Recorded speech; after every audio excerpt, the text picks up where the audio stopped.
আসসালামু আলাইকুম রহমতুল্লাহ, welcome to our ফিচ একাডেমি। আপনাকে আপনার অফিস থেকে বলা হলো আপনার অফিসে 100 জন এমপ্লয়ি আছে, সবার নামে আলাদা আলাদা ফোল্ডার তৈরি করতে। তখন আপনি কি করবেন?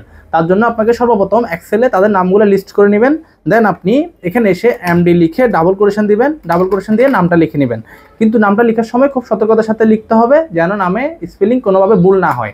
দেন আমরা নিচে সেলে এসে কন্ট্রোল চেপে কিবোর্ড থেকে কন্ট্রোল ই দিয়ে বাকি নেমগুলো আমরা এখানে নিয়ে নিব। দেন আমরা এখান থেকে সবগুলো নেম একসাথে সিলেক্ট করে নেব। সিলেক্ট করার জন্য আমরা কিবোর্ড থেকে কন্ট্রোল শিফট ডাউন অ্যারো দিব। ডাউন অ্যারো দেওয়ার পর কন্ট্রোল সি দিয়ে আমরা এটাকে কপি করে নিব। কপি করার পর আমরা একটা নোটপ্যাড অন করব। নোটপ্যাড অন করে নোটপ্যাড আমরা কন্ট্রোল বি দিয়ে পেস্ট করে নিব। পেস্ট করার পর এখান থেকে আমরা সেভ এসে ক্লিক করব। সেভ এসে ক্লিক করে আমরা একটা ফোল্ডার নিব। ফোল্ডারে গিয়ে দেন আমি যেমন এখানে এমপ্লয় লিখলাম, এমপ্লয় লিখে বিএটি দিব, বিএটি এমপ্লয় লিখে বিএটি দিব। টাইপ এস সেভ এস টাইপে গিয়ে আমাদের যেভাবে আছে টেক্সট ডকুমেন্টস ওভাবে রেখে দিব। জাস্ট ওকে ক্লিক করে দিব। এবার আমাদের এখানে অল এমপ্লয় ফোল্ডারের মধ্যে একটা ফাইল চলে আসবে। এখানে গিয়ে আমরা ডাবল ক্লিক করব।